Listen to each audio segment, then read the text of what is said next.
you were an obsession of people when you were on the show. It was like the season where people were like, guys on Drag Race are hot. It was like you were opened the door for hotness on Drag Race. What do you have to say about that phenomenon? I know it's annoying because I'm sure you've been bombarded with it. Well, I've always been so self-conscious and insecure. So, I don't even think that I'm stunning or gorgeous or super hot or anything at all. I think maybe just by default, maybe I was that you're flawless? Today. By default, that what? By default, maybe I just happened to be on the higher end of the better looking guys on the show or whatever. But I don't know. I feel like I was just kind of people, they told y'all that I was hot, so you just thought that I was. I don't know.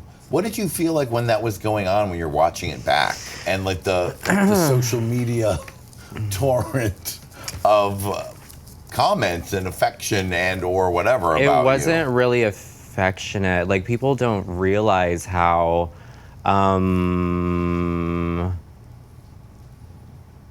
sexualizing they were towards me, and it really affected me. Because it felt aggressive? It felt very aggressive, and it felt like people, when I would go and do shows, which I was doing all the time, I felt like people had a agenda with me. And they were trying to bag it. They were like, I'll get Pearl. Yeah, and me not being very into doing any of that at the time or now or whatever.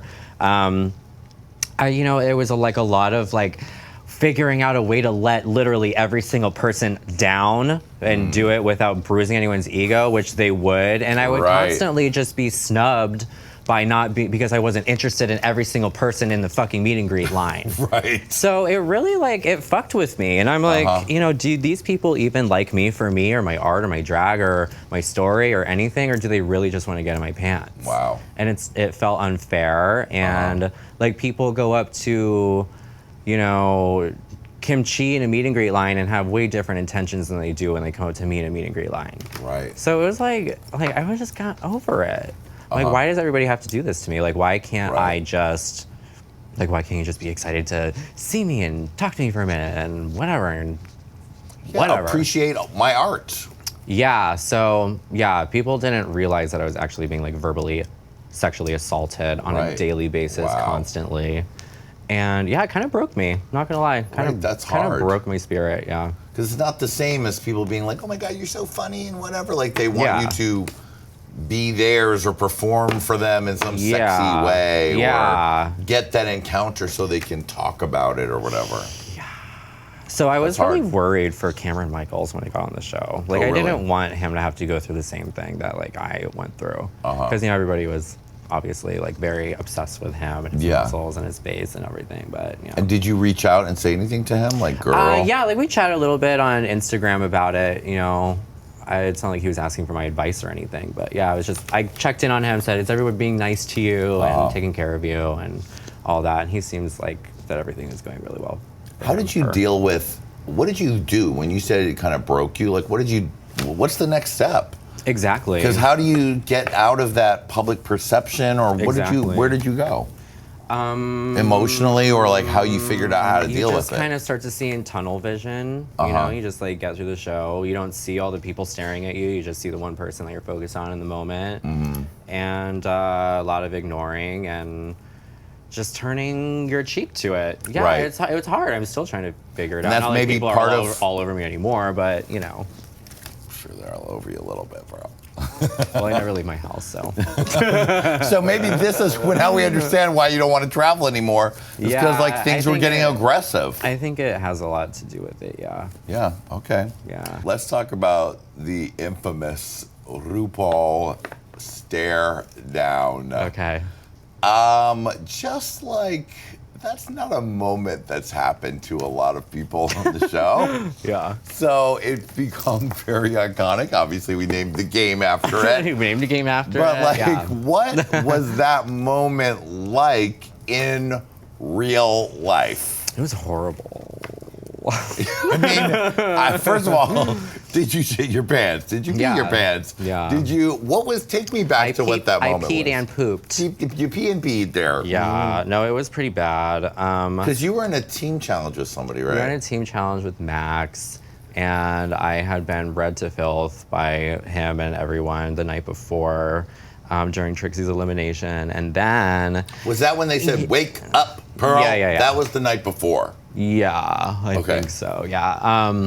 So... And now, wait, can you just take me back to your mindset? So they say, wake up, Pearl. Yeah. Then you go back to the hotel. Like, what is going on with you? Well, actually, it was like a really swift kick in the ass that I needed, and I walked back on set in like great spirits. Okay. I was like, you know what, today's a new day, and I'm not gonna like let this define me, and it's not gonna be my trajectory for the rest of the show, and I'm ready to have a good time now. Yeah. And RuPaul did not give me that opportunity. She was like, you know, when she came up and we were having our moment, our discussion for the challenge, she was not like willing to let me even say anything like that. It was like, you have no personality, so tell me how you're gonna get through this. Wow. And in my mind, she already had her mind made up about me, so. The stern RuPaul is not Sunshine RuPaul. No. Or funny haha RuPaul. Don't call her mother. Stern RuPaul could be very intimidating. Yeah. So you're there. She's sort of giving it to you. Yeah. I mean, the editing, it made it look a lot less severe than it actually was, but yeah. Made it look less severe? Yeah. And what did we not see? Oh, she was there for like 30, 40 minutes. Just there was nothing I could do or say to like pull myself out of the hole. Okay. You know, there was no amount of convincing her that I'm going to be great. It was just, oh, well, how are you going to do that? Oh, well, tell me exactly what you're going to do. Oh, well. And then she at one point, she said something about, she was like, how are you hosting in front of a group of people? And I was like, well, I have a show in Chicago back home, and it's amazing. It's like the best time of my life being on stage and talking to my audience. And she's like, do you drink at your show? And I was like, I actually haven't had a drink in like 3 or 4 months.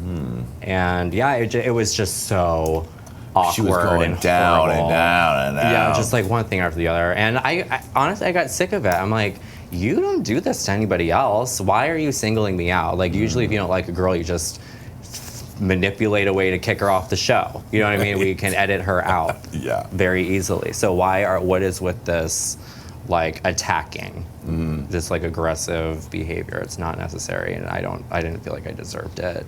And yeah, it was hard because I knew how misunderstood I was coming off, you know, because that's not me. Yeah.